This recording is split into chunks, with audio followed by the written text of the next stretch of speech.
Yep. Are we live now? Yeah. Okay, we're live. Here we go. You're now watching the Star Wars Friends podcast Razor Crest React Show. Starting in 10, 9, 8, 7, 6, 5, 4, 3, 2.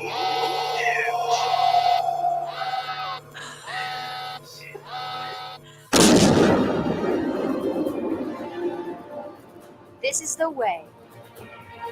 You're watching the Star Wars Friends podcast Razor Crest React Show, covering each episode of The Mandalorian Season 2. Don't forget to subscribe and join the conversation every Friday night at 7 p.m. Eastern. Now, here are your hosts, the Star Wars Friends. Hey, what's happening, boys and girls of the internet world? This is the way. You're joining the first ever Razor Crest React Show on the Star Wars Friends podcast. My name is Christopher Meriden. Welcome. This is exciting. I have goosebumps. I don't know if you can see. I got goosebumps. I'm so excited to be joined by my Star Wars friends. Speaking of which, who is joining me this amazing evening? This is Josh, and I think I'm going to go to the Humane Society and pick me up a sand dog. Ooh! That's the informal name I'm giving him. Pretty Nice. simple. And this is Justin, and I have a 4K LED TV, and after that episode, I need to go get a bigger 4K OLED TV because that was awesome. Oh, yeah. Awesome. This is Maggie, and they are called Massives. Oh, Yes. are they? Okay. Are they? Okay. And joining us is our very good OG Star Wars friend, Mr. Kevin Cabral. How are you doing, Kevin? I'm doing great, guys. Thanks for having me on the show. Hey, everybody. Yeah. Kevin Oh, Cabral, yeah. Funk Lord Vader. I'm wearing my Ewok sweater. I love It's got it. some Japanese lettering on it. I'm feeling Murder good. bears. And I'm feeling better about last night's episode. Oh, I'm feeling so good about last night's episode, or this morning, whenever This morning, you know, watched whenever, right? it. I am rocking my Trans Right Matter shirt, Maggie. Heck What's up? I don't know yeah. if you see this here. That makes me y'all. so happy. I love that. So we can start off with a few different things. There's a lot going on here right now. So for the fundraiser, Maggie, if you want to give out where people can find the fundraiser, if you make a $40 donation or more starting today, I will send you one of these T-shirts for sure. That for is real. fantastic, Chris. Yeah. So go ahead and give out the info for your fundraiser and talk about Variety Magazine. What? Yeah. What? So, totally crazy thing happened. It happened like 3 weeks ago. Did not know it happened. Accidentally stumbled across it. We got mentioned in the, I think, 3 weeks ago episode of Variety that had Pedro Pascal on the cover. And we got this nice little shout out. I still have no idea why I was the only one mentioned because Candace and Eric were also involved in the whole Star Wars fandom. But it's super cool that the cause that we worked on got mentioned in a huge publication. And I'm really hoping that means that more people will kind of look up what was going on, find out more, and see that our fundraiser is still going to be running for the next 8 weeks. We just announced that we will be closing it December 20th, which is 2 days after the season finale of The Mandalorian. So please make your donations, share it. If you're on a podcast or on a live stream, we will provide you with all sorts of talking points, some graphics to use. We really want to get the word out so that we can continue to show that we are here for that community. I think it's really important that we continue to show our support. You can find it on my page, Maggie of the Town. It's a pinned post. It's over on GoFundMe. And yes, Candace is in the comments and talking about it as well. But yes, super important that we kind of keep it out there and keep it moving. So How much money have you raised so far? we're up to 10,642, I think, when Yeah. I checked this morning. And we've got steady donations over the last week and a half or so. So That's awesome. super That's happy awesome. to see that people are still talking about it. Yeah. So if you donate from now until episode 3 of The Mandalorian, I will send you one of these shirts here. $40 donation will get you one of these shirts. So if you do a $100 donation, I'll get you a hoodie. For sure. So that's awesome. That's awesome. So good work, Maggie. You are in Variety friggin' magazine with your boy Pedro Pascal. I know. That is so cool. That is so cool. When that realization hit me, because I was like, oh, it's so cool. It's like on the online like variety website. And then I was like, wait a second. I was like trying to rack my brain because I used to work at a newspaper. And I was like, if it's in that day, that means it was in the magazine that came out the day before. And that was just like, it's so crazy. So it was so surreal. Totally weird. I mean, it's a great cause, and it's something that we all stand for. So this is great. This is the way. This is the way. So very good. Very good. All right. Whoa. We got it. We are here. We are here now. Listen, COVID era of the world is just so brutal. It's so depressing. We got this 24-hour-a-day constant news cycle that is absolutely depressing. But of course, the Mandalorian is here to save the day and rescue all of our hopes and dreams and give us something positive to talk about. So I'm happy that we get to discuss this tonight, have a really positive distraction for everybody. We need it. Everyone alive needs something positive right now. So The Marshal, Episode 1, Season 2, The Mandalorian. Let's dive into our initial reactions. This is a reaction show, right? That's what it's all about. So I'm going to kick it off to our guest, Mr. Kevin Cabral, to give us the reaction. What was your initial reaction here? So, okay, context. Stayed up until 3 a.m. because that's when it came out. I'm an EST, which is not uncommon for me at the moment. I have like the worst sleep schedule, but I am also 19 years old, so this is what comes with the territory.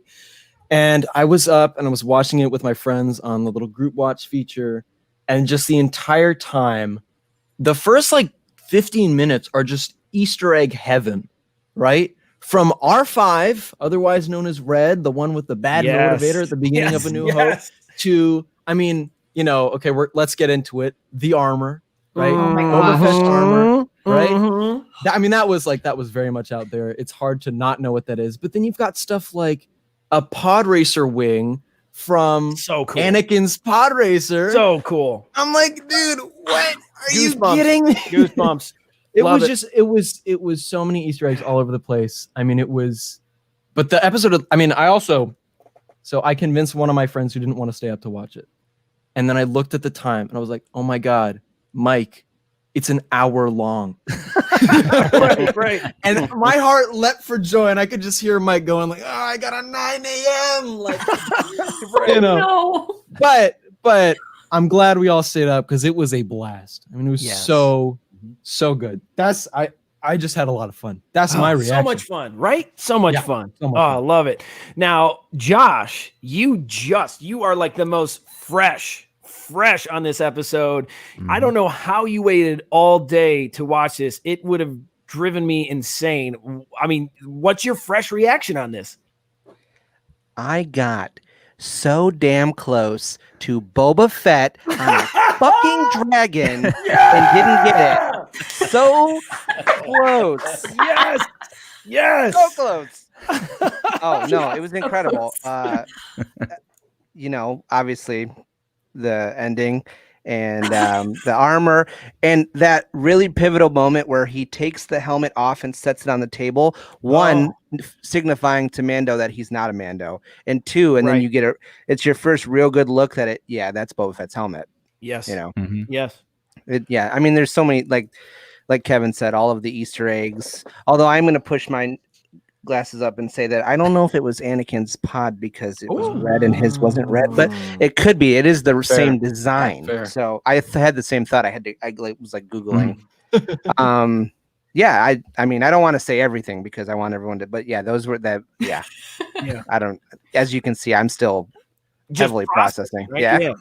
It's a lot. It's a lot to take in. It was a great episode. Justin, you were quiet in the group text today. I mean, I didn't even, I know that you liked it, but what's your reaction to the show? I was busy recording some audio a little earlier and doing some other things around here. But no, I watched it this morning.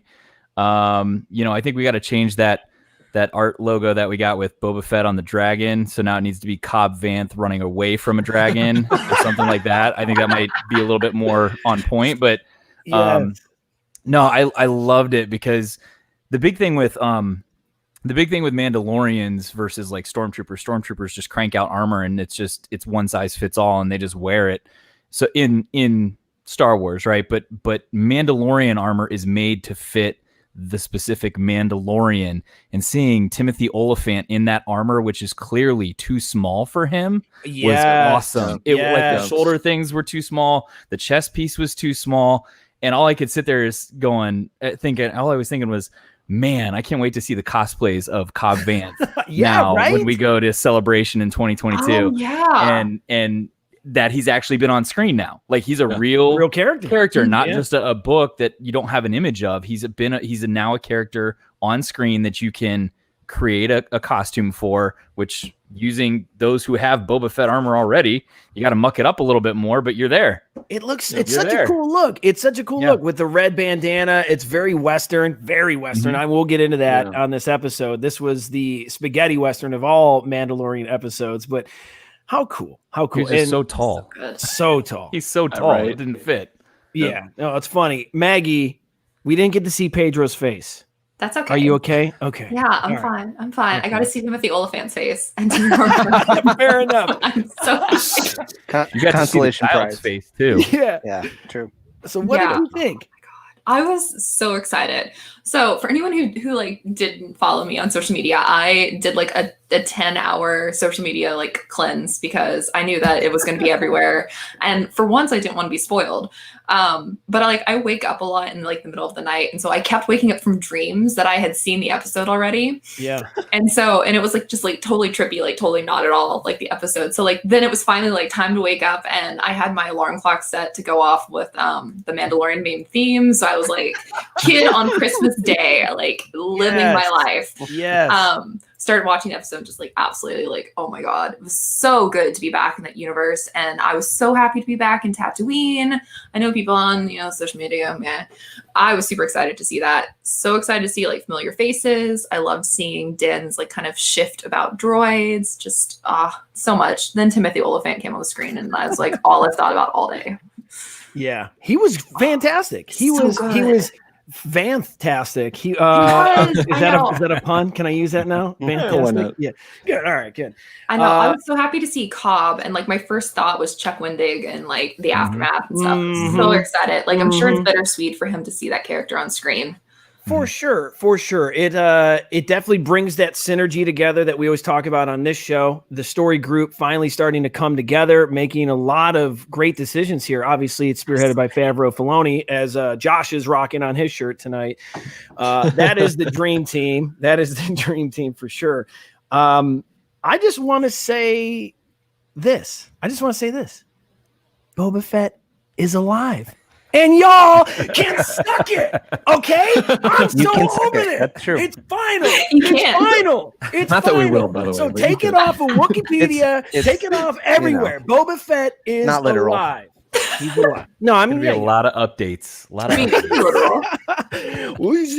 don't know. He's either dead or alive. Well, hey, confirm, baby. Schrodinger's Fett is no more. Oh God! And I just I got so aggressively happy. I burst into goosebumps again. This was such. What if it's another fake out though? Oh no! It's Captain Rex. It's me, Captain Rex. Come on! Oh my God! If that happened, I just. Well, he'd have hair though, because Tamora Morrison at the end had no hair whatsoever, no eyebrows, nothing. Yeah, he was. I mean, we know that Captain Rex is technically in the Battle of Endor, right? Yes. They've retro. Yes. They made it all so that the guy with the white beard is Captain Rex. So I mean, what's the other clone that survived though? There were a few. There was Gregor and Wolf. Gregor and Wolf were in Rebels. Yeah, but they're around. So here's the thing. Not Gregor. It's and Drake, aka Derek, my good friend Derek. Yeah, I'm an R.L. Stein fan. Back off, bro. I used to have all the Goosebumps books.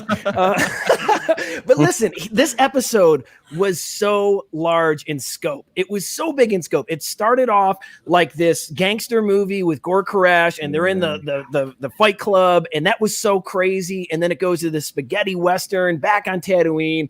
Y'all know I didn't like the Tatooine episode the first go around, but this was so much better. And it just got larger of a scope as the episode went on. Even though they were just still in Tatooine, it felt so huge. And I don't know if that was just the integration of the Tusken Raider Society with the Mos Pelgo Society, and then having them battle a crate dragon. We saw a crate dragon on screen. This is something that we've heard the noises forever, and now we get to see it spewing weird acid Kool-Aid on everybody. And like, dude, it was so good. And then, of course, it goes to that letterbox format right at the end. And you think, oh, those credits are going to roll. Those credits are going to roll. And then you just see the back of Boba Fett. He's alive. Leave me alone. I told you. I told you. He turned around and I screamed. Like, Oh my god! I am gonna break this microphone from excitement.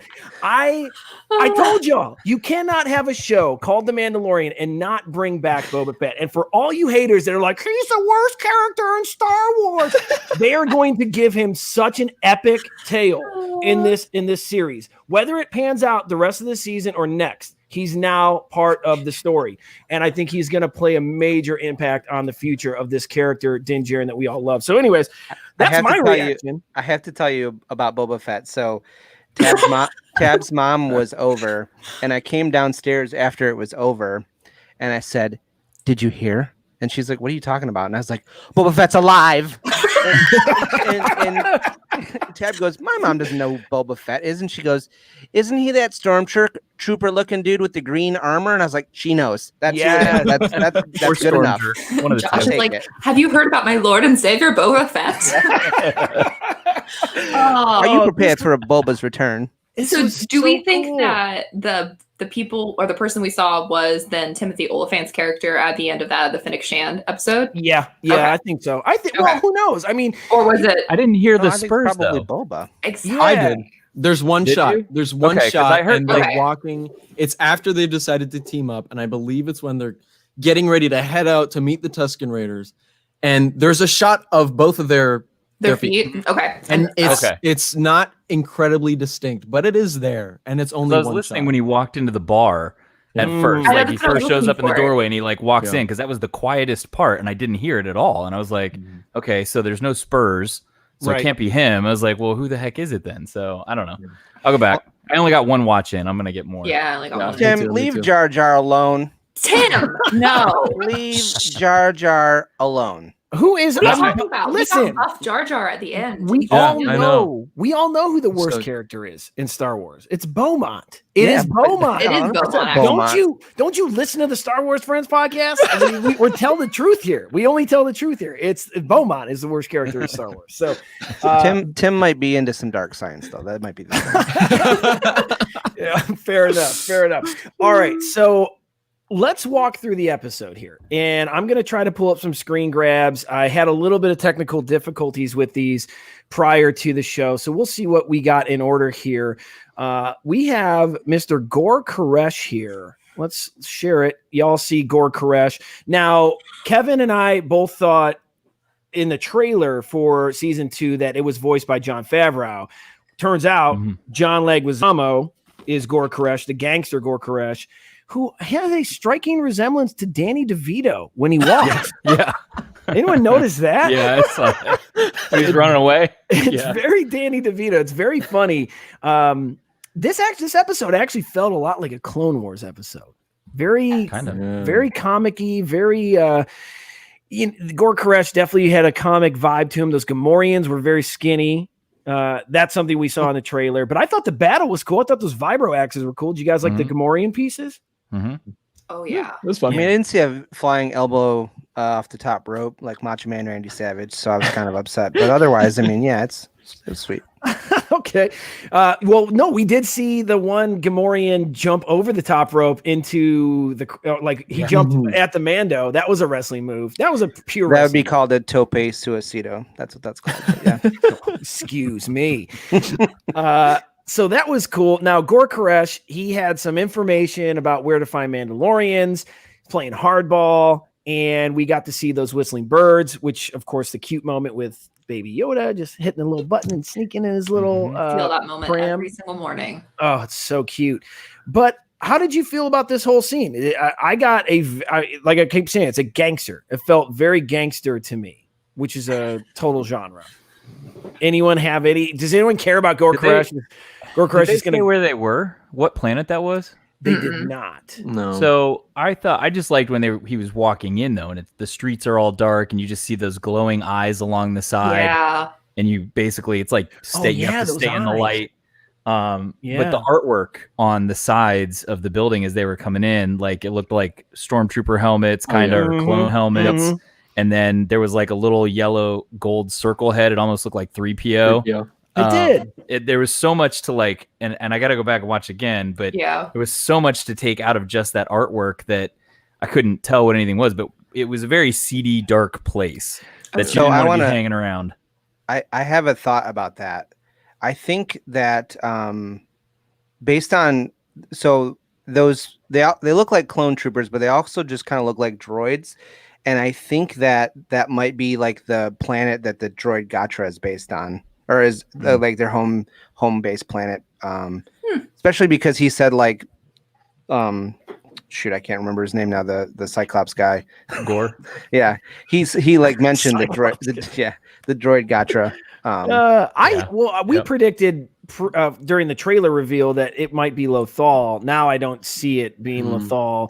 I don't think so with those whatever those creatures were, because that would those definitely weren't Lothcats. No. No, They'd be hungry very Lothcats. spooky. Very. I at first spooky. thought they were Lothcats, and then I was like, wait, no, those are creepy critters. Yeah. And Very I loved creepy. that scene. I loved him being like, I'm not going to kill you. Yeah. That I was- didn't say you were going to die. Yeah. You will not die by my hand. Yeah, that's a line. Yes. Yeah. I love that. I was like, oh, he's gonna die. That, He's gone. that was very Yeah. specific wording. Yeah. So Yep.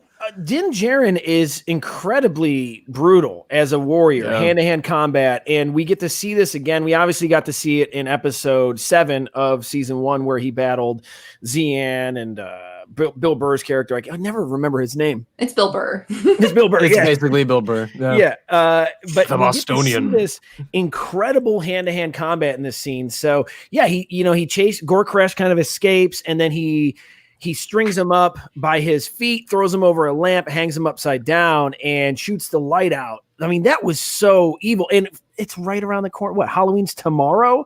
It felt very Halloween-y with all those lights popping up, and I was very excited about that. So very spooky. Mhm. But Gore Crush gives him one piece of information, that a Mandalorian is on Tatooine. Oh, so we're going back. We're I going loved how he back. was like, but I've been there. Yeah. Yeah, he's like, come on, man. What? I got to go back? No Like one. the Why are we planet's always like trying to one go back to small town. Jakku? Right, could have been Jakku.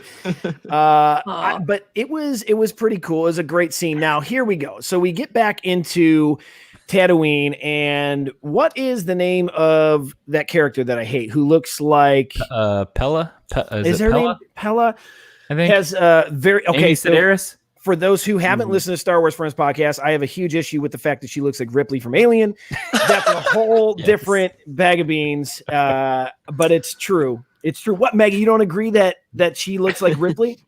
Yeah, she looks like Ripley in this episode was Trimmers. So You're right. It's a cross genre. it's fine. But so they're back in docking bay, whatever, with Pella and the pit droids. And this time, spoiler alert, Mando's cool with the droids working on his ship because of the sacrifice from IG-11, which is that episode, finale of season 1. Oh, so But good. they F it up in like 5 seconds. Like they pull something off and she's yelling at him within 10 Right. seconds of them working on the ship. So They get the And he's hose still stuck. cool with it. He's just like, eh. yeah.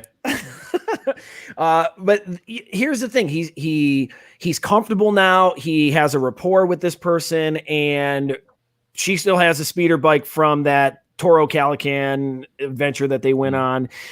And it's if Fat Maddox telling me to ease off on this, like of Amy, I'm Thank you, not. Fat. I won't. I won't. agree with you, Fat.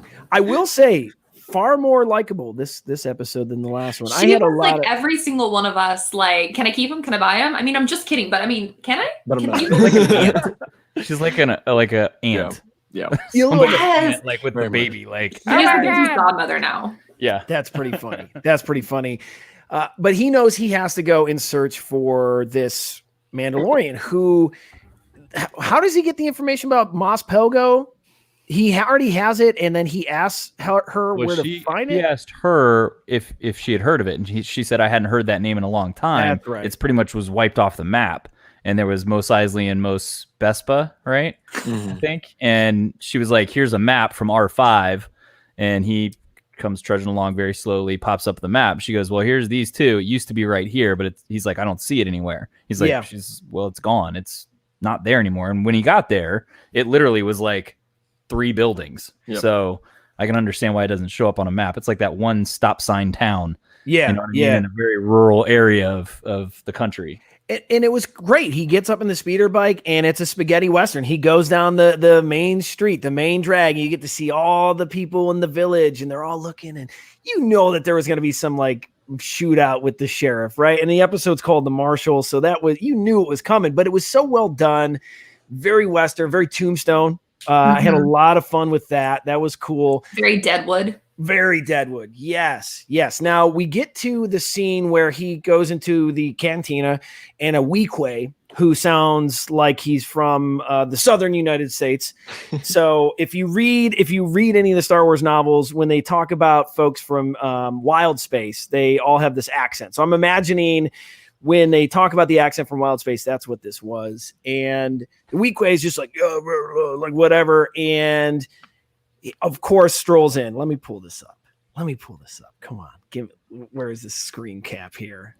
This is my favorite shot probably from the entire show. Mr. Cobb Vanth. Oh, here we are. Oh, beautiful. Beautiful. Yeah. Strolls up, silhouette in the doorway of the saloon, and look at it. You know this is Boba Fett's armor. It was immediate. Look at the crest on the right chest and the shoulder pads. This is it. And I felt at that moment just pure joy. It looks so awkward on him because it doesn't fit. It really does. Yeah. As soon as you walk, go ahead. No, I was gonna say when you look at Boba Fett, that waistline, the under tunic under his chest armor is normally down by his belt. But like Timothy Olyphant's so tall, like you can see all that midsection, and his shoulder pads just kind of like angle too far out, like they stick out too far. So I was like, oh, that is not him at all. It's his armor, but that's Cobb Vanth. I pulled a John Mulaney, and I was like, that boy's got no hips. Yeah, this was Josh, how did you feel at this moment? How did you feel seeing the silhouette and the Boba Fett armor? So I couldn't clearly see the helmet until he like walked in a little bit because it was like kind of washing it out. But then I saw the emblem on the chest, and I turned to Tab and I said, "That's Cobb Vanth." And then when he said his name, she's like, "How do you always know things like 10 minutes before they happen?" And I was like, "I like Star Wars. I read it in a book." If you're unfamiliar with Cobb Vanth, that's okay. It's time to now enter the Aftermath trilogy of books by Chuck Wendig. Go on Amazon, go to Half Price Books, and pick them up. They are a fantastic read. What a perfect timing with season 2 of The Mandalorian coming out. It is the depth that you're getting from those books now that we're starting to see a lot of these things play out is really fun. So Cobb Vanth. Was his in the second one or the third one? It was in all 3. There was one chapter in all 3 books. Okay. Although they do pretty much tell the story that the books tell in his flashback. Yes. Except for in the book, he allies with the Tusken Raiders to save the town, and they, they had like worked together before actually to kill a crate dragon. So here they've they're kind of retconned it and made it so that he didn't. Like he had never worked with them and hadn't killed a crate dragon. It was kind of odd. But is everyone sitting down? Yes. Yes. Okay. Yes. Okay. Oh, look at that face. Look at that face.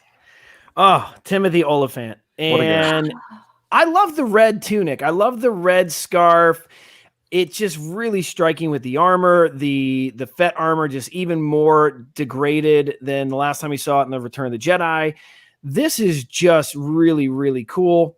And just a great scene. I think Timothy Olyphant's just a masterclass actor and can make any scene better. So this is good. I'm just looking at the screen cap, and I'm just so happy.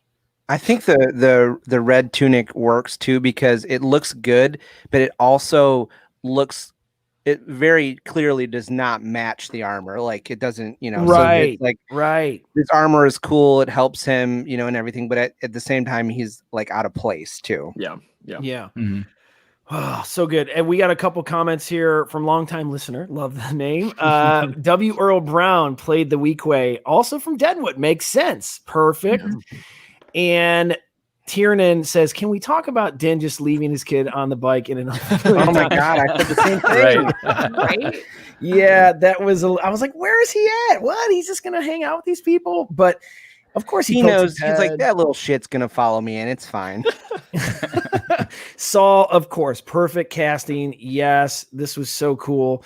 Very excited. Now, Josh had said that there was a photo that he wanted, and I think I have it here.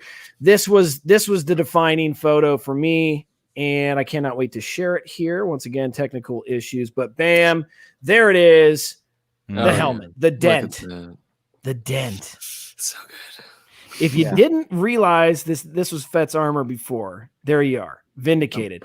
Boba Fett is alive. Well, I mean, this doesn't confirm that he's alive. True. Give it another 40 minutes. Yeah. But here, his armor got through, and it did vindicate. It did authenticate and vindicate the aftermath.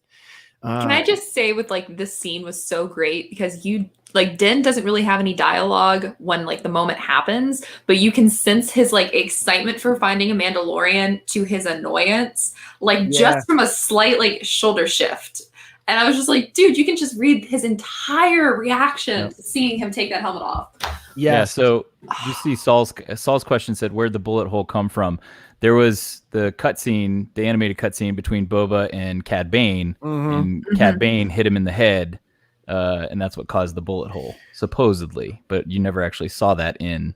That was one of the story arcs we thought we were going to get instead of the Martez sisters, which I will tell you, over time, I have felt much better about the Spice Girls arc.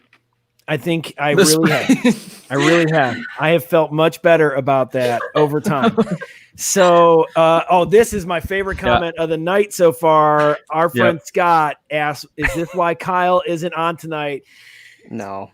He's moving. Yeah, Kyle's got a lot of stuff going on. I know Kyle deeply, deeply wanted to be on tonight's episode, and Josh and I also wanted Kyle on tonight's episode for. I literally told him last night. I said, if Boba Fett is on this episode tomorrow and you're not on the show, I will never forgive you. No, I did say before we started this show, in kind of Kyle's defense, Boba Fett still has not done anything. Oh. He walked. Nothing. He's rooted. He got out of the Sarlacc pit. He still hasn't done anything. What Tamora Morrison did at the end of the episode is equivalent to what Mark Hamill did at the end of episode 7. And Ray turn Palpatine around and look Skywalker, damn good doing it. And Ray Palpatine Skywalker. So those are in the entire Star Wars visual canon, whether it's animated, live action, cinematic, doesn't matter. You have Luke Skywalker in the binary sunset, Ray Skywalker Palpatine binary sunset, and now Boba Fett in the binary Boba Fett is a Skywalker? Chris, you're gonna blow out your microphone. Boba Fett is alive. Internet. Okay. So one cool thing about Boba Fett being in this episode, though, that's not like just a trolley thing, is that having Tamura Morrison play Boba Fett in this links the prequels, the original trilogy, and the Disney era together because by having it be the guy who played the clones playing Boba Fett, they fed the prequel lovers so well in this episode. Oh, they so did. They really did. Yes, they did. Well, here we are. First image of the beautiful child and our friend Fetmatic here. Why was Baby Yoda sitting in Tobacco Spitter? Because he was hiding from the crate dragon. The Tremors. That'll be a pop in 6 months. It'll be a pop. Oh yeah. I cannot wait. So, I recreated this photo earlier today with my tiny yes, you Yoda. did. Yes, you did. This is so Baby Yoda was hiding in the tobacco spitter, which is gross. Spittoon. To hide from the Tremor crate dragon. I was expecting Kevin Bacon to run through the streets of Mos Pelgo, but this was. I didn't expect it to be a crate dragon. I honestly didn't know crate dragons went through the sand, that was news to me. I called it a sand shark at first. I thought I was watching Dune, but that's not coming out until next year. So yes, So, that's what I was gonna say. Maybe is this the way they bring Oscar Isaac back by crossing over with? yeah. So I actually handle that thought, much pretty on one screen. I'm sorry. yeah. can you imagine? Poe comes back. You have Cobb Vanth, and then Pedro takes his helmet off too, all in the same scene. Maggie would die. Yeah. I actually thought it might have been a juvenile Sarlacc pit because they are mobile before they when they're young. Mm. But yeah. Oh, okay. Interesting. I wish I didn't know that, but thank you. That's an interesting visual. I was feeling nice about going to sleep, but now I'm not. So Yeah. thanks. So Cobb Vanth, the Marshal of Mos Pelgo, and Din Djarin go on a journey to. So let's back that up. So obviously, Din Djarin needs to get the Mandalorian armor back. It's part of the creed. It's part of the what would you call that? It's I don't want to call it a religion. It's not a religion. It's just their right. Culture, It's, I guess. it's their right to have the armor. So he makes a deal with Cobb Vanth. Cobb's like, yo, dude, you killed this crate dragon. I'll give you this armor. So they go off and do their thing. But of course, they have this cool scene with their bikes. And as Kevin mentioned, you see the pod racer engine on the swoop bike, which is a first. That's the first time I've ever seen that before. Very cool. Mm-hmm. They end up in a valley and they get stopped by none other than Tusken Raiders. But you hear the crate dragon noises and you're like, oh, what is it? And these little doggies, what do you call them? The sand doggos? They're massive. Okay, sand doggies come out behind the rocks, and I was like, oh shit, that's right. That's out of the prequels. That's okay, cool. Episode 2. Mm-hmm. Yeah, I was very excited about that. That was cool. And of course, Din Djarin, who's got great relationships with the Tuskens, does his little sign language deal. And then Josh asked me to pull this cute little thing. Let me see if I could find this one. And his little barking sounds like Yes. Let's see here. So he goes up to this mean looking dog, sand doggy. massive. Gives him a kiss. Oh, And he was wagging his butt. You can't see in the picture, but yeah, he was all about it. God. So I I wrote hope a that whole we- article about this today. so cute. I hope we get like a short story or some sort of like explanation on like, did he take, Tusken studies in Mando College or something? Like, why is he, why does he know what all the stuff that he knows, Mm-hmm. He's incredible. Din Djarin is incredible. He Let's is just call it for everything. what it is. So I'm very excited about that. So bottom line is Cobb Vanth very distrustful of the Tuskens. They literally have the word raider in their name. Tusken Right. Raider. They raid villages and steal things, harvest water, the whole deal. So Din Djarin makes nice. They go camp. They have a little powwow. They sing some songs, do some sign language, and decide that they were going to team up to kill the crate dragon. Now, they can't do it by themselves. They cannot kill the crate dragon by themselves. So they have to enlist the help of the villagers. And here's a little screen grab of some sign language. You saw that in season 1 where Toro Calican, the dick, was mocking them and didn't put him in his place. But it was cool to see this happen at a bigger scale. So they go back, they recruit the villagers, but there's a cute little screen grab that I got. I love these screen grabs. Whoa, didn't mean to do that. Sorry. Oh, look at that cute little movie. It's all about Chris. It's all about Chris. There we are. There we are. Oh, I love that. he's just having fun in a blistering desert. So Yeah, really. I love seeing Baby Yoda on the side of vehicles. We saw him on the pouch with IG-11 in the finale of season 1, where IG-11 is just murdering every remnant stormtrooper and the child's just having a blast. I love He this. needs to face. get him some goggles for the side bag though, because you know who's getting I sand in know his it. face. Right. Yeah. You need goggles. You absolutely need goggles. So that was a cute little scene. All right, so we got a couple chats here. Fetmatic, the Tuscan language is part of Mandalorian curriculum. I will listen. I will trust Fetmatic. Longtime friend of show, always has a lot of good information. So I will definitely put it up there, Josh. Go ahead and cross-reference if you need to, but I trust that. Okay. I know. What is this? So Tiernan asks, do we know what that steaming shell drink thing was? By the way, looked super nasty, even through TV screen. Give me a break. Yeah. I was actually I saw that and I thought, oh, maybe Chris is part Tuscan. Should we drink that pond water? Pond water. It is called black melon. It It is looked in hot. the comic books. It looked hot. Like it looked like when you cracked it open, it was like It's hot. milk inside. It's kind of like, think of a coconut. So it's like a coconut, and they grow in the wastelands in Tatooine. Yeah. Okay. Would Me anyone drink accidentally that? knowing a lot about Tatooine. Yes. If I have another culture who is helping me, I'm going to respect them, and I'm Yes. going to try Yes. their food. Yeah. Like, am I gonna go get that out of my fridge as a drink of choice? No. No. I mean, hey, he looked like it wasn't too bad when he drank it situation. later. I mean, Right. To me. So basically, what happened was that the Tuscans and Cobb Vanth and Din Djarin are sitting around a campfire. They're starting to come together with this plan. And to me, it was very reminiscent of maybe passing the peace pipe, right? Like you like to make peace with another culture, Maggie, to your point, like learning about other cultures. And Cobb Vanth, very distrustful of the Tuscan Raiders for good reason, and wouldn't drink it. Well, listen, I mean, I understand that it was a peaceful gesture, but it was nasty. It was disgusting. It looked hot. It just looked like warm tar. And I'm not going to drink that. Now, I'm getting ahead of myself, but later on in the episode, he does have one. They do give him one, and he takes a drink of it. Yeah, he does. And there was nothing on his face. At that moment, though, I really wanted him to kind of take a drink and go, oh, it's not that bad. You know what I mean? Like, it would have, I totally would have just died laughing if he'd have done that. But he did drink it later on without hesitation, which was, I found. yeah. Yeah, that was cool. So they go back to Mos Pelgo. They rally the troops. Before we get there, we get this lovely screen grab that I love this scene. It's very funny. He's just scrubbing the tooth of the bantha. Gotta My clean it. mom loved that I like moment. belly laughed. Yeah.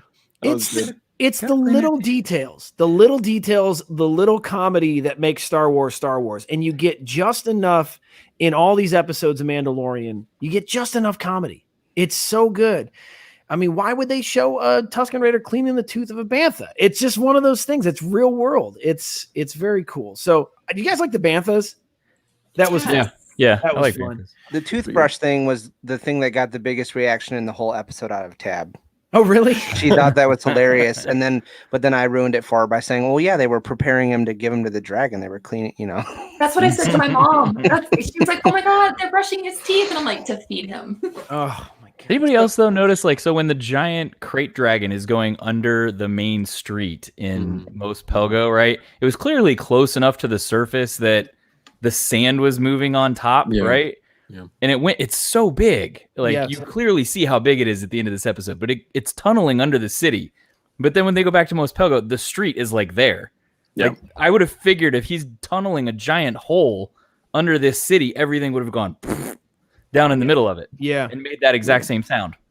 Just like that. It's like the But sinking it didn't. fields in Nothing happened. It was fine. Like no sand sunk in the hole. So I thought that was a lot. Yeah, that's you know what, we gotta kind of Semantics. Yes, yeah. It's all imagination. It's all imagination. So all right. It's in space. So it's fake and in space. So, There you go. Yes. so we get the villagers. The villagers are very distrustful. Naturally, you get this like town hall meeting where they're trying to be liberal, like, yeah, we're gonna kill the dragon. Yeah, we're gonna do it, but you guys gotta help and join the Raiders. And everyone's throwing like those melons, those dark melons or whatever. They're like, throwing them at Cobb Vanth, and everyone's so mad. And of course, they find a way to convince them. And they're loading munitions. They have this like depot in the middle of Mos Pelgo, and they have all these munitions. This little tiny town. Well, has it's like a- mining. It's a mining town. So what do you think those are? Like mining blasts? Like It's like just dynamite. Dynamite. Okay, that makes sense. That makes Because sense. they said that the raiders come and raid their mines, and steal something. Yes. I forget what they said. They steal something out of it, but they raid their mines. Josh, what's But up? are they really their minds?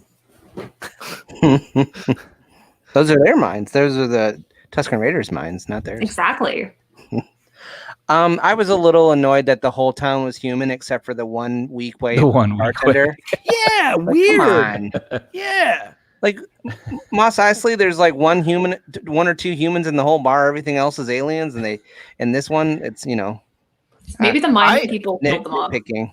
I was gonna say I think they did that for a reason, and that's it's the unity bit, because when Cobb Vanth was telling everybody like the plan, like, hey, we gotta go do this thing, we gotta go kill this dragon that's been terrorizing our town and do all this stuff, and then the townspeople were like, yeah, he's right, we gotta go do the thing, and then he was like, yeah, but there's Tusken Raiders, and they were like, oh, the Tusken Raiders, they're taking our minds, they're doing this thing, they're killing our people, and I was like, that sounds an awful lot like America. Yeah. And Yes.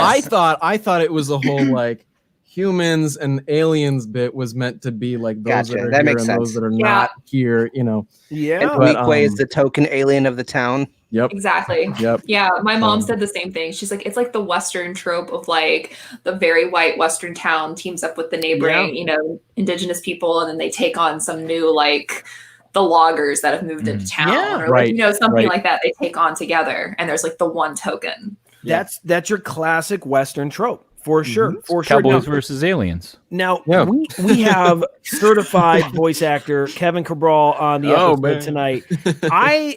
You just did some classic Moss Pelgo voices, but my issue is with this. We have Gort Koresh voiced by John Leguizamo. We had Horatio Sands voicing the Mithril last season, who's going to reprise his role this season. We have the Weequay played by the actor from Deepwood. Very, very human voices for Star Wars. How do you interpret? What are your thoughts on their voice choices here? I mean, for me, it makes sense because part of it is, hey, let's make this accessible for the audience. So we're going to choose stuff that they're familiar with. That is likely not their dialect that they use. However, I think we're going to talk about the language of it, and then I'm going to actually talk about the score. So, right, the language is it's easy accessible. It's probably not the voice and the accent most of their viewers actively have. However, if you look at the score, Ludwig Göransson, who is a brilliant composer, when he was doing Black Panther, he went and he did, like a year-long survey to find instrumentation from local cultures in Africa and use that as his basis. And I think a lot of that influence carried over to The Mandalorian because he had so many different woodwinds that he was using and just like actual traditional instruments.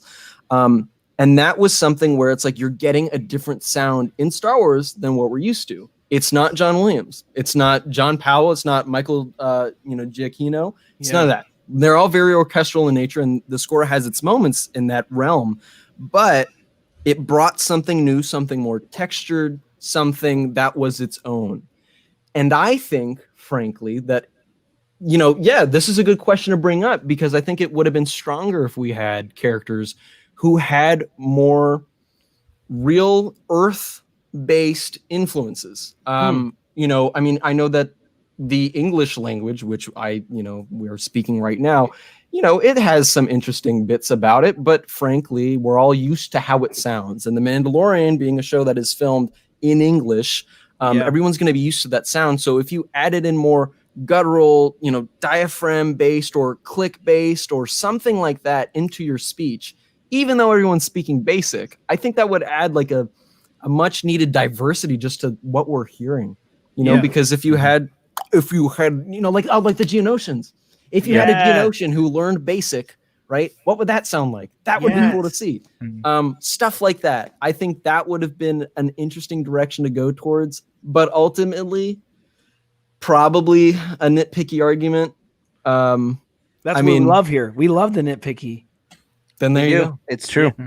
We should launch a campaign. We say we should all be in Star Wars and we should all do a different voice. Exactly. Very true. There you go. I mean, that's one of the reasons why it's hard to think back on what Bill Barr's Bill Burr's character name was because it was Bill Burr. Yeah, It was yeah. Bostonian in Star Wars. Yeah. So yeah, no, I completely agree with you. It pulls you out of the it's fake and in space feeling. The one to your point, Kevin, the one character from The Mandalorian I would have loved to seen across what would you call it? Cross species, language, I don't know what you would call it, but Quill from season 1 as an Ugnaught would love to have heard some squeals or some something. I mean, that would just really tie that in. So we'll see. I think that Gore Koresh being John Leguizamo, that was to me less abrasive than Horatio Sands as the Mithril, but maybe just because I'm kind of immune to it now and just expect that Americanized English voice. But I don't know. I mean, Chris doesn't like blue aliens. He only likes green aliens. Hey, I love Thrawn. I love Thrawn. Come on now. I got blue alien friends. What do you mean? With Thrawn and there's other ones. I don't know. Sure, Chris. Oh my God. Well, all right. I do want to make one more brief point. You mentioned Quill, and it just kind of spurred this thing in my brain. They want the characters to be relatable. And so when you make a character very overtly alien, right? Often people might seem like it's harder to relate to them on a personal level, right? Chewbacca, right? I mean, I'm rolling around like I got hair, but I don't got that much hair, so it's hard for me to relate to him. He's like a dog, though. That's it still works. He's so cuddly. But like, if it was squealing and stuff, I mean, even on the level of, you're sitting on the couch and you're 6 years old and with your siblings and you're like yelling out which G-Force character, the gerbil movie? You know that one? Disney, like 2006 or something. I'm aware of Was it. that the only one who yeah. ever watched G-Force? I'm That's aware fine, of but it. you're like, I bet my friend Derek in the chat has watched the gerbil movie. You're Maybe not the sitting one down, you're you're a referencing, kid, but and you're watching a show and you're like, I'm that one, and you, brother, can be that one, but I'm this one, the one in the red shirt. I want to be Alvin. You want to die? But Sorry, it's Star like Trek. you're like inserting yourself into characters because you see yourself in them, and I'm going to assume that like most people will sit there, and if Quill was like very much like you had equal parts Ugnaught and equal parts human, right, in terms of like the language that and the dialect used, I think people would be a little bit more reserved about just associating with that and like kind of having that as part of their identity, not even on a conscious level, just kind of being like, well, I'm not an Ugnaught. I don't make those noises. That doesn't reflect who I am. Yeah. Which again is difficult because then we go back to the question of, well, yeah, but like the standard English doesn't reflect a huge audience of Star Wars. So like, I don't know. That's kind of a You're galaxy tangential, braining it. I love it. Yeah, for big real. concept. For real. I don't even know. For real. So I miss Quill. Let's just be clear. I miss Quill. I wish Quill was still here, but now we got Uncle Boba, so we're fine. We have another elder who's gonna lead the way. This is the way, the Boba Fett way. So I don't know. I don't know about that. Yeah. Hey now. Hey, I don't now. think they're gonna be friends. I don't think they're gonna be so. friends. I think they're gonna be great friends. You know who they weren't friends with? This guy. They were not friends with this guy. yeah. The mean old crate dragon. So this thing was awesome. sucker is terrifying. My goodness. Yeah. So they get the town, they get the Tuskens, they're ready to rock, and they go to the crate dragon hole, which was a Sarlacc pit at one point in time where the crate dragon ate the Sarlacc pit. My God. That is a terrifying creature. Tatooine is a scary place. I cannot believe that old Ben just lived out on his own for so long. Mm-hmm. So, maybe we'll see some crate dragons in the old Ben Kenobi show. We'll see. And so this massive beast is finally seen on screen, got a lot of teeth, very scary. Don't want to mess with it. And they cannot. So like in every giant creature in cinema, there's always a weakness.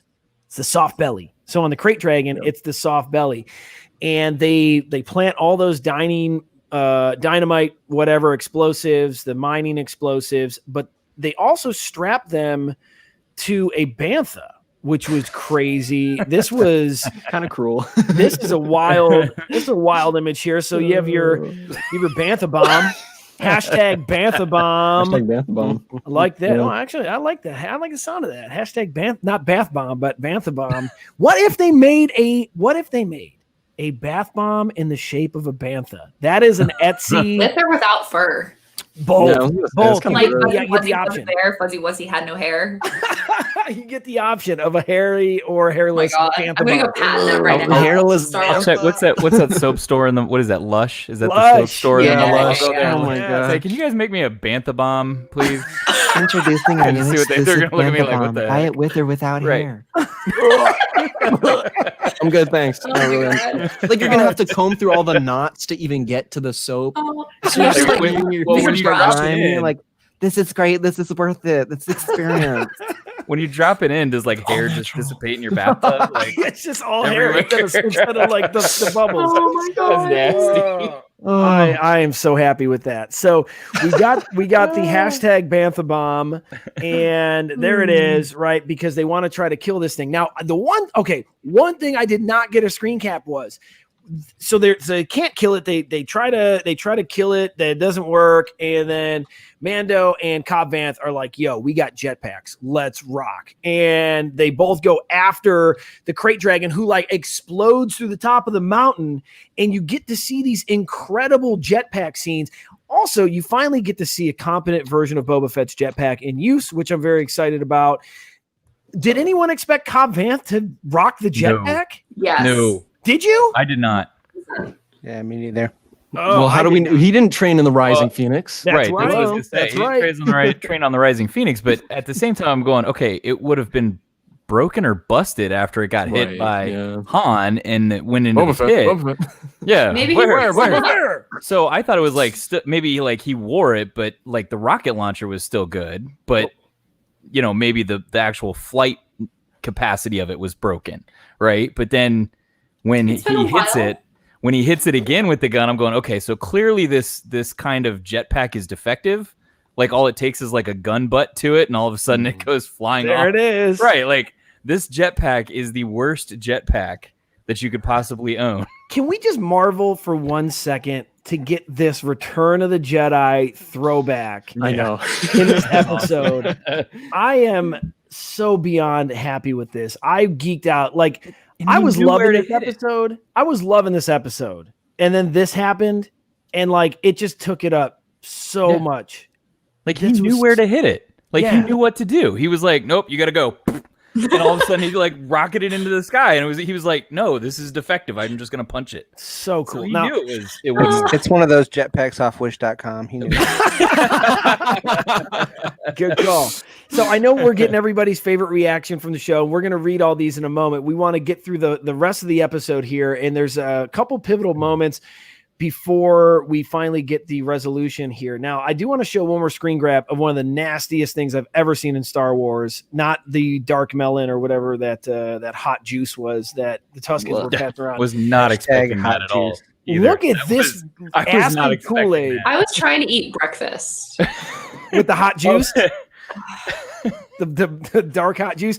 So look at this impressive beast spewing is it acid? Is it just bile? Is it So actually, I did a bit of research and I figured out that that's actually the slime they use at the Nickelodeon's.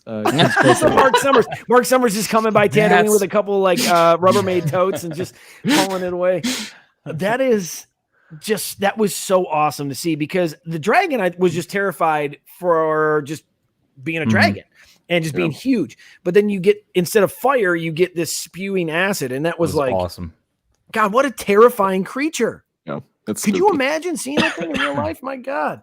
So my wife asked me though. She goes, "Okay, so when they finally blow the thing up, how come acid doesn't go spewing everywhere from this thing?" And I was like, "Okay, that's a very good question." I said, "But what is the gosh, I can't remember the name of the movie with the dragons that kind of take over London and Matthew McConaughey's in it and he's the dragon hunter. Yeah. And they have the helicopters that still fly and whatever. We'll call it Christian Bale's Dragon in it. London movie. Yeah, Christian Bale's still in it, but apparently, like they have like two glands or something that mix chemicals when they spew, and that's what causes the fire. Oh, it's to like go. an epoxy. Okay. Kind of like an epoxy. So Perfect. they and I said maybe that's it. I was like, I don't know. I don't know the anatomy of a crate dragon. So I researched it today. Yeah, I was like, I pulled it up. There's already an article about it on Wikipedia. Yeah, I pulled it up this morning and I was like, oh, that's what it is. It's crate venom that helps them digest their food. That's nice. it's like a snake. Sounds good. So is it different than the Sarlacc juice? So we have the dark melon juice, the hot juice from the Tuscans. We got the crate venom and the Sarlacc spewage. I don't know what you would have in the Sarlacc pit that digests people over. Rain of Fire. That was it. Yes. Rain of Fire. Good movie. That is a Because great they reenact he retells Star Wars in that movie. Is he really? Not Christian. Yeah, Christian Bale's character. He reenacts Star Wars. He tells Star Wars to the kids as a bedtime story. Really? Yeah. That's wild. All right, here we go. We're getting to the home stretch here. There's our Tuscan Raiders with the pearl. It's kind of hard to see here. Let me zoom in on this. So they have the pearl, which is really cool. That was a bizarre scene where they just started taking out chunks of meat from the crate dragon. So very, very wild. And then the Mandalorian rides off with Cobb Vanth's helmet. They say some like tagline like, yo, we'll see you again, or may our cross or pass cross, whatever they say. And now we get to what we all thought were the credits. Yep. Because it goes from full screen to letterbox format. And you're like, oh, cool. We're going to see some really great concept art that the fantastic illustrators at Lucasfilm put together. You get to see the speeder bike with the armor and the child on it right off in the Tatooine sunset. Then, out of nowhere. Then, it's the OG. Boba Fett is alive! Look at this in the binary sunset. Oh, one of three characters in the Star Wars universe to get a binary sunset send off. Excuse me, 4. BB-8, thank you very much. Oh my god! Yeah, you're right.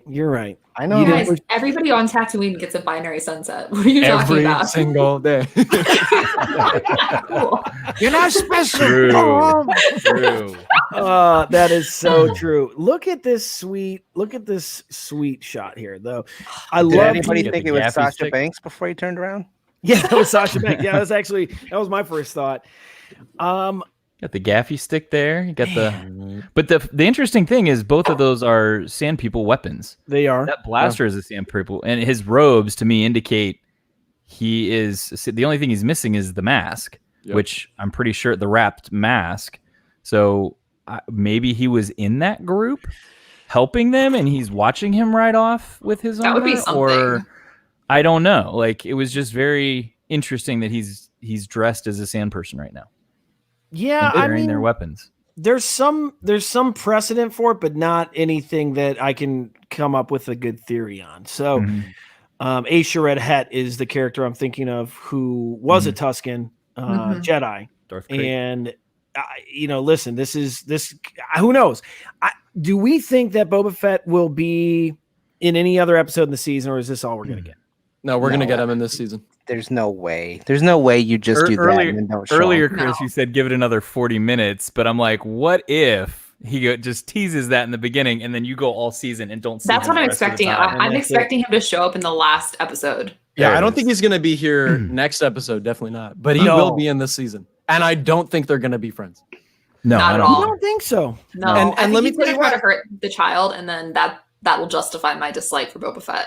It could be. I would say that for me, there's everything surrounding the fact that Boba and Jango aren't like actual Mandalorians. Yes. That whole Unless bit, this is going to make them that's where Mandalorian there's going to again. be contention. I mean, they very well could, because now it's definitely a creed and not so much a culture where there's lineage, right? And we see in the Clone Wars that is more of the case. It's more like you're born on Mandalore, you're raised Mandalorian. That's how it works. But then post Empire, it's a creed. Yep. You take up the Mandalorian name. But I would say that does leave room for him to become a Mandalorian again. But I think there's going to be initial contention on that, because maybe he doesn't respect the whole convention of the armor and its like almost religious significance. I don't know. It is going to be interesting to see how they bring in this character. Did Boba Fett have a feel like, did he know the Mandalorians were being hunted post Empire, so he went into seclusion with the Raiders to try to escape certain doom and let Cobb Vanth take the heat if there was any heat from the Empire? Is Din Djarin going to link up somehow, or is Boba Fett going to stalk him somehow, and then he becomes an elder foundling, and it gets adopted in, and then we can finally say with certainty that he does become Mandalorian. Right.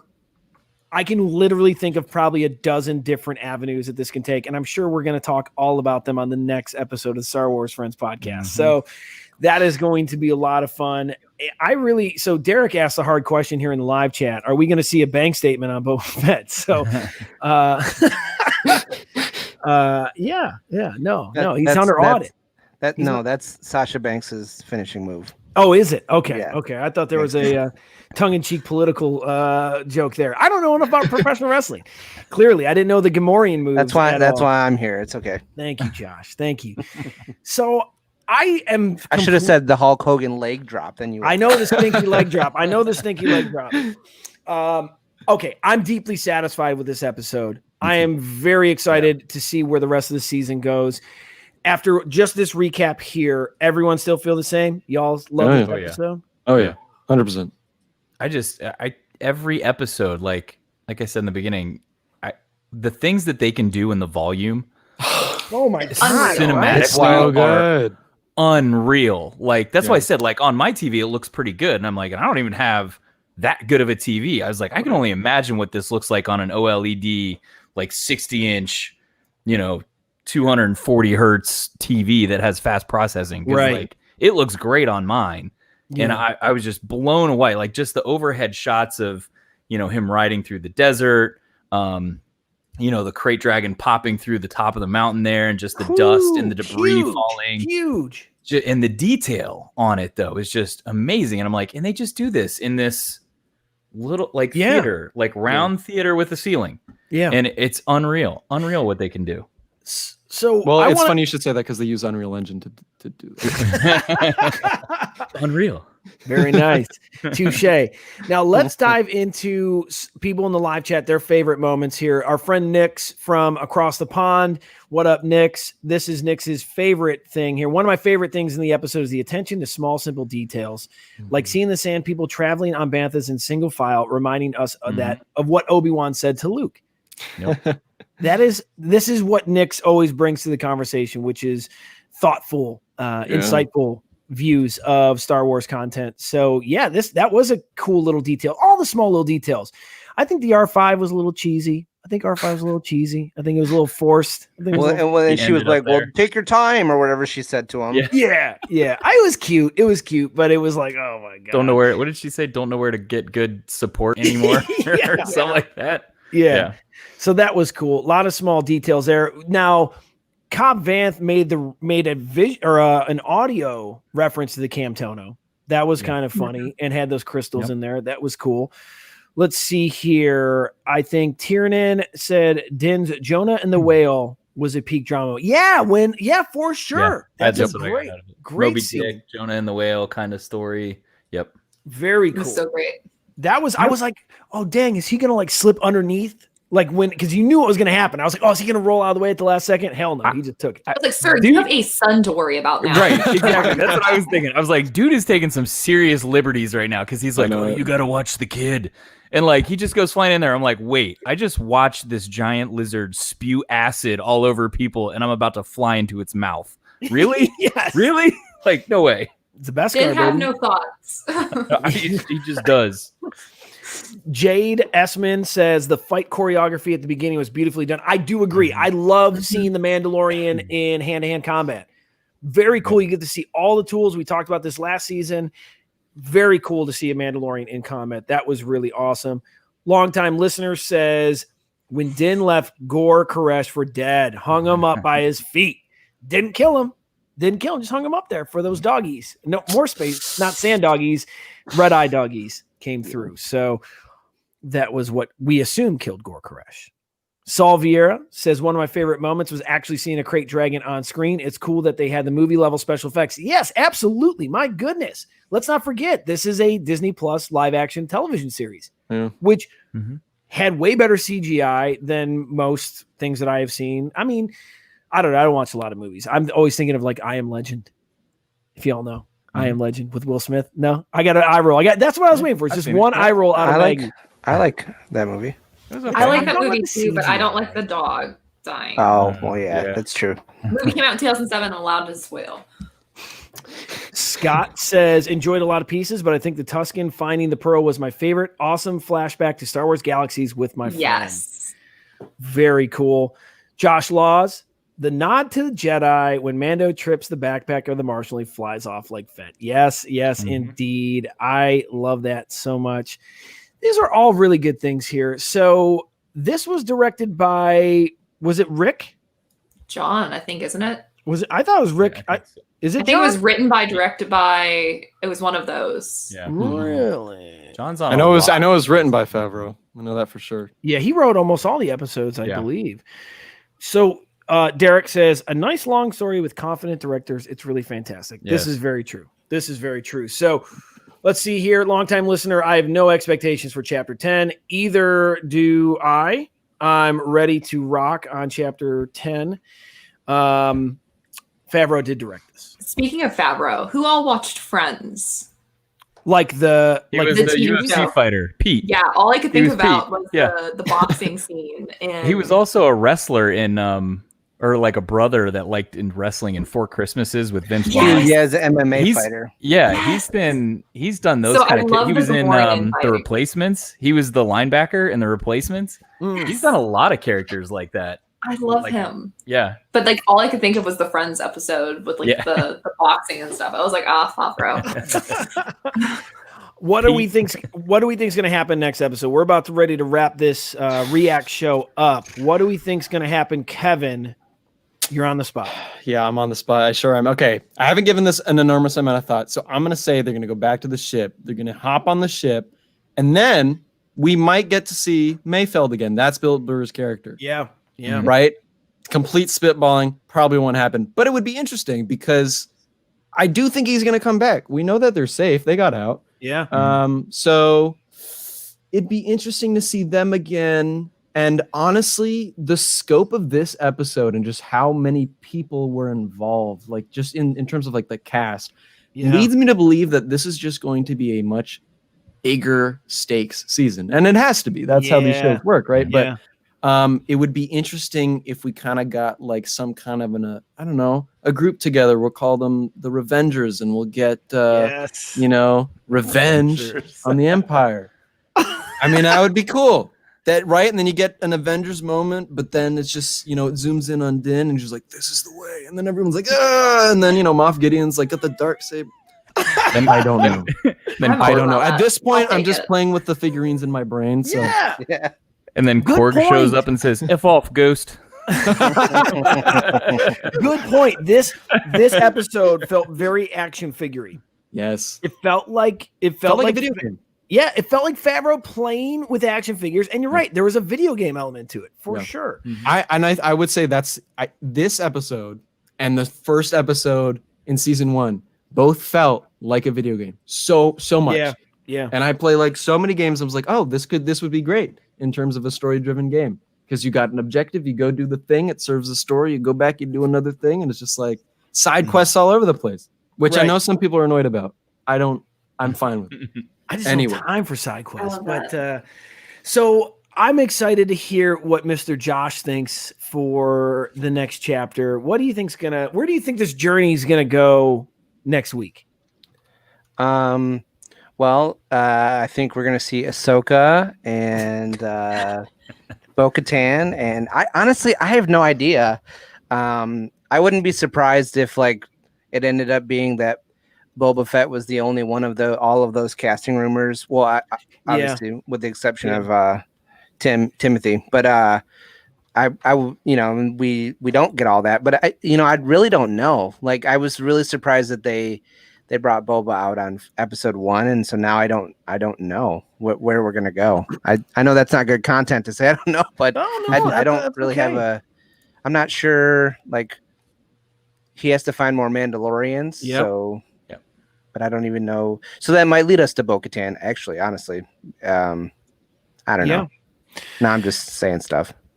It's okay. No, that's what this React show is all about. It's fresh in our minds, and I know I'm looking forward to the next episode. Maggie, what do you think is going to happen in chapter 10?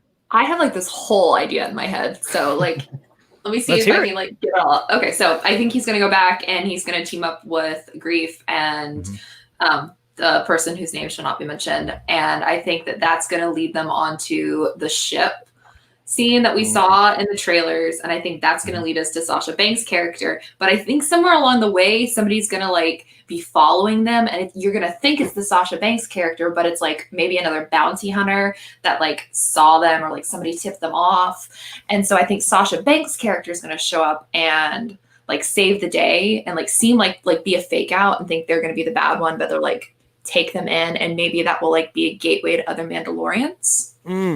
So that's like my big brain, like really in-depth theory based off the trailers. And so I'm on the same wavelength. I think Sasha Banks is one of the Mandalorians that discarded their armor at the end of the season, and Din Djarin has no idea because they've never seen their faces. Exactly. And Din does not believe Sasha Banks that she was a Mandalorian. And I think that that's going to be an interesting team of sorts. Yeah, and it's gonna be like one of those things where he has to trust her because like somebody's pursuing them, and he has to think about the child, and she's just like, you have to follow me. Like, I'm taking you to this like underworld. Does everyone think that Sasha Banks is going to be a Mandalorian, or was a Mandalorian at some point? I don't. Or is Sasha Banks Boba Fett? Just asking for the internet. That's possible too. Okay, that could happen too. No, she's Ahsoka. We told you that already. No, I thought that was Tamora Morrison. Tamora Morrison plays Ahsoka, right? Yeah. Ashley Eckstein gave her blessing. She was like, "Yeah, no, Tamora, I know you're gonna do great. You look the part. I mean, it's great." Confirmed. Hashtag Bantha Bomb. So Sasha Banks as Ahsoka, very cool. I just think she has to be a character that fights. Like she has to be a physical character because it would make no sense otherwise for the casting. Yes. Although she was on a wrestling podcast recently, that I listened to, and it's not, the podcast not about wrestling, it's just like wrestlers talking, and she said that the place that they found her, casting found her, is not from wrestling. They contacted her after seeing her on Hot Ones. Oh, okay. Really? That's how they discovered her. Yeah. So Props she's on cable every week for years, and then they see her on YouTube. Yeah. Well, I like Hot Ones. Justin, do you like Hot Ones? Oh yeah, I like. I don't even know what that is. Okay, fair enough. The Wings show on YouTube. Where do you think this story's going to go? Oh, the Wings. Yeah, the Wings. Yeah. Oh, okay. Yeah. Okay. I haven't watched it. Now that you put the two together, I have I understand what that is. Yes. Oh yeah. I'm with Maggie. I think the next shot you see is them. He's going back to whatever that planet was, to Grief and Kara, and going, "Hey, I found this armor. Yeah, I found this armor. It's Boba Fett's armor, or it's another Mandalorian's armor. I need to know whose it was and try to track this person down." I think. Oh damn. And I don't think he knows who he is. Yeah. I don't think he knows who he is. Oh, but he knows it's Mandalorian armor. Yep. He needs to find out who it is. So he goes to them basically to say, "I need to find the armor or somebody within my culvert somewhere that I can track down." And they say, "Well, we think we know one of them went here." And that's when he goes and he finds Sasha Banks, who, to your point, was maybe a Mandalorian, but now that she's got her armor off, you can't tell, that kind of thing. So I think he's trying to track down who that armor belongs to. I think it would be really interesting if instead of going right from armor to Tamora as Boba Fett, you went from armor, and we have carbon dating here on Earth. We can figure out how old something is, and we find it in a place we know that's where it was. But in Star Wars, it's Star Wars, so they can probably have like something more advanced where you could figure out where it came from precisely too, right?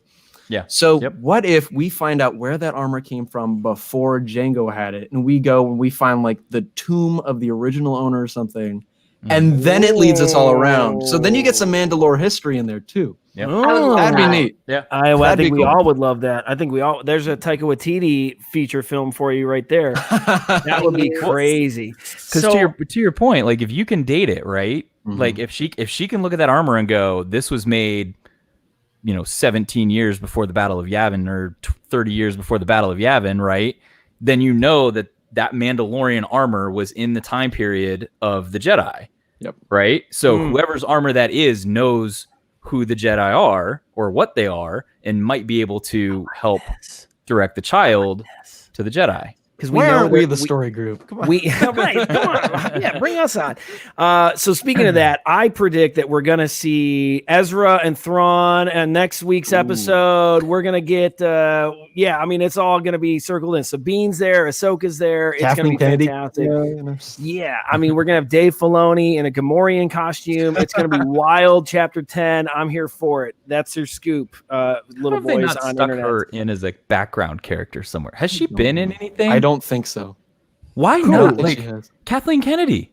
Oh, Like I if don't know. I'm like put me in as a background character I would. somewhere, like super secret, right? Like nobody knows. Like I think Well, that'd be, obviously like, she hates Star Wars, so they don't want to put her in it. right. I think that'd be like the biggest Easter egg if she dropped one day that I am in Star Wars, I am an alien somewhere, I'm in a background scene. You Maybe gotta she's figure out already what's done going it, on. and we just don't I know. know. Yeah. That's what I'm saying. Like Maybe. I've never heard anything like that. So Maybe Get she her was on. a Gamorrean. Maybe she was a Maybe Gamorrean. she's Boba Fett. She could be Boba Fett because You heard it Boba here Fett first, is guys. alive. Kathleen Kennedy is Boba Fett.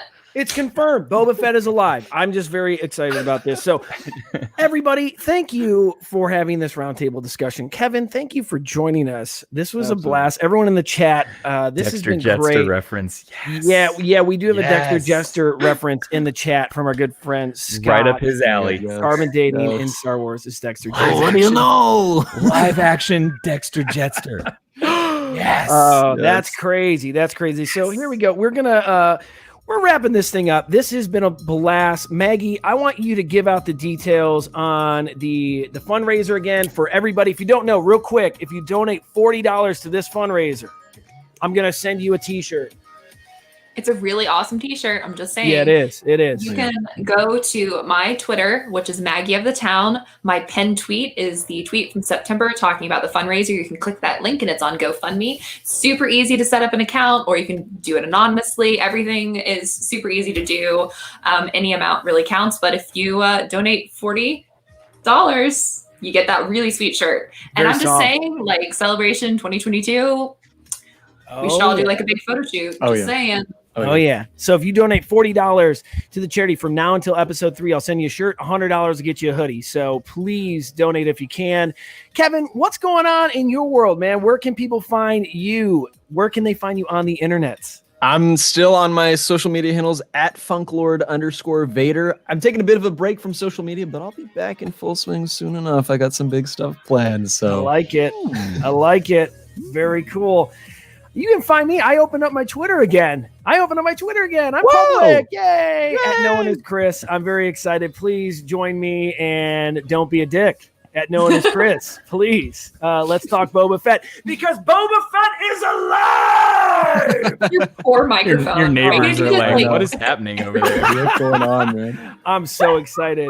Josh, where can they find you at? I'm Josh, and you can follow me at Battle of Tanab on Instagram and Twitter. Love it. And Justin, where can they find you at? You can find me on Twitter at I am the Bendu.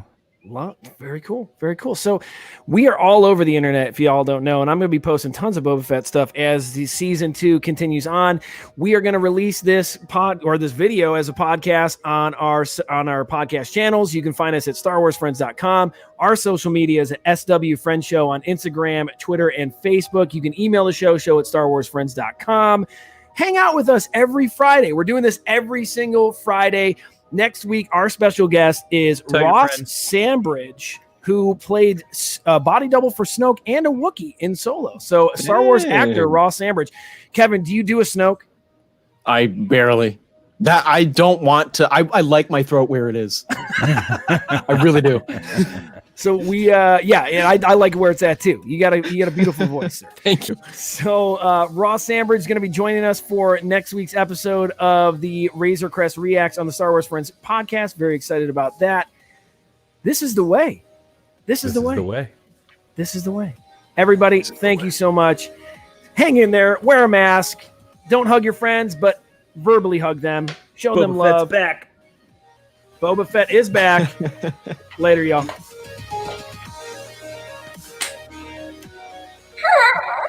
Ooh. Thanks for hanging out, everybody. Really appreciate it. Have a good night.